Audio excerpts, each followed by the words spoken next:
The USS Harry S. Truman, a floating fortress in the tense waters of the Red Sea, faced chaos twice. Within weeks, two FA-18 Super Hornets, each worth over $60 million, didn't soar into combat, but slid off the deck into the sea. This wasn't pilot error. It was the brutal price of operating under live threat conditions, with Houthi forces pushing the U.S. Navy to the edge. On April 28, 2025, a $60 million jet was lost. Less than 2 weeks later, on May 7th, another FA-18, worth $67 million, followed. These weren't accidents. They were messages in a shadow war turning dangerously open. What kind of threat do the Houthis pose? How did an aircraft carrier lose 2 jets? And how far will the Navy go to prevent a third? Let's break it down. April the 28th, 2025. The USS Harry S. Truman was operating in the Red Sea, part of a high-readiness task force tasked with monitoring Houthi rebel movements off Yemen's coast. On the surface, life on the flight deck appeared routine. FA-18 Super Hornets lined up, deck crews bustling, maintenance checks underway. Yet, beneath that veneer, tensions were mounting rapidly. Earlier that morning, intelligence services intercepted signals pointing to a possible attack. Drones, missiles, something was coming. The ship's alert status was raised. Combat Information Center watch teams scanned for anomalies. And then it happened. The radar lit up with multiple inbound contacts, fast, low, and hostile. The Houthi rebels had launched a coordinated strike. Drones approached from multiple angles, some armed, others likely decoys. Defense systems sprang to life. CIWS cannons spun up. Aegis radars locked onto targets. The battle group shifted to full combat mode. At that exact moment, chaos struck the deck. A crew was towing an FA-18 Super Hornet, a $60 million jet, across the flight deck with a heavy tug vehicle. The tow was mid-operation when the Truman initiated aggressive maneuvering protocols to evade the incoming threats. The carrier heeled sharply, cutting aggressively through the waves. The jet and its towing rig never stood a chance. The sudden lateral force, combined with the wet, shifting steel deck, caused the aircraft to break free. Deck crew screamed and scrambled, but it was too late.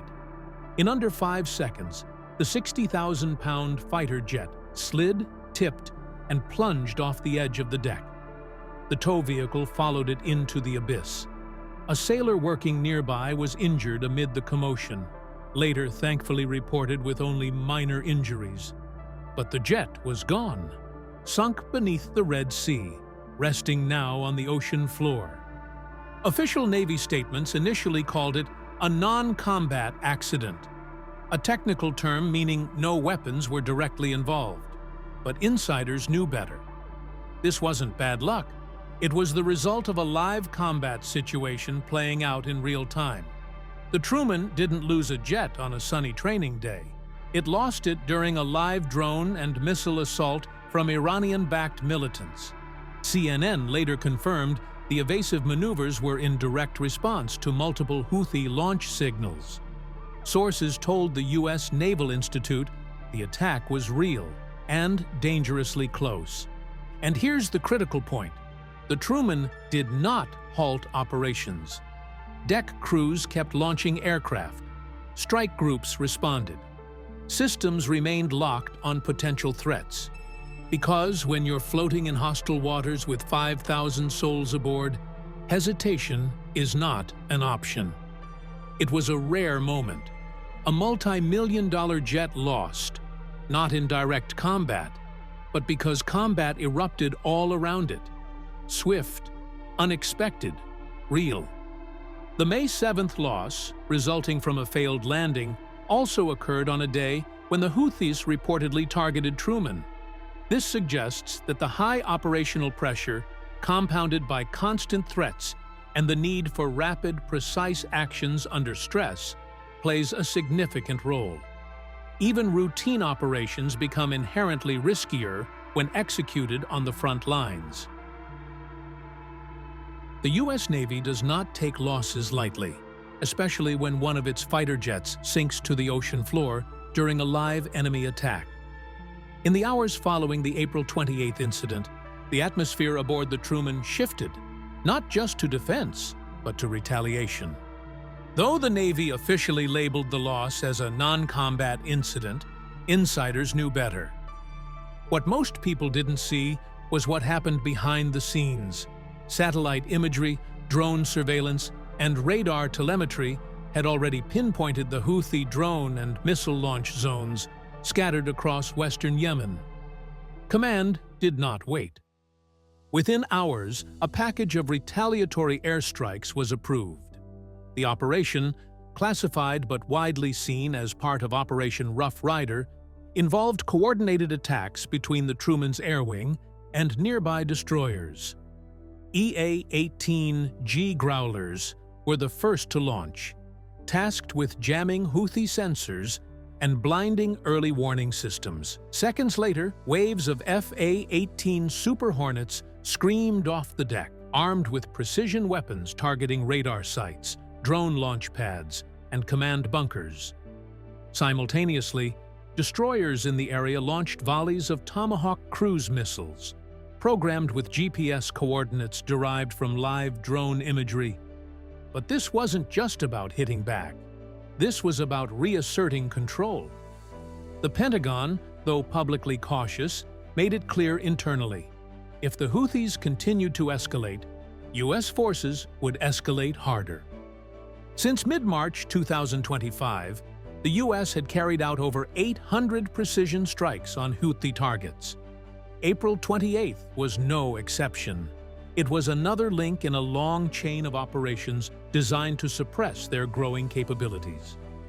To understand why these million-dollar jets now rest at the bottom of the Red Sea, you must grasp the region's volatile significance. The Red Sea is not just any waterway.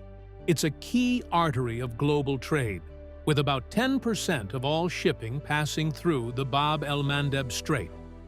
Since November 2023, Iran-backed Houthi rebels have intensified attacks, hijacking ships, sinking two, and killing crew members, threatening the stability of global commerce and provoking a military response.